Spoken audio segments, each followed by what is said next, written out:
Okay, so I've got a screwdriver down in cylinder number 5 motor. I'm coming up on top dead center, and then I'm going to go just a little bit past.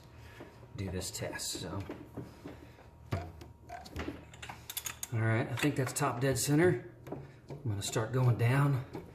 Okay, so I started going down. Now I'm going to see if there's any play in this screwdriver. I'm just going to push on it. Okay, here it goes. Did you see that? That definitely moved.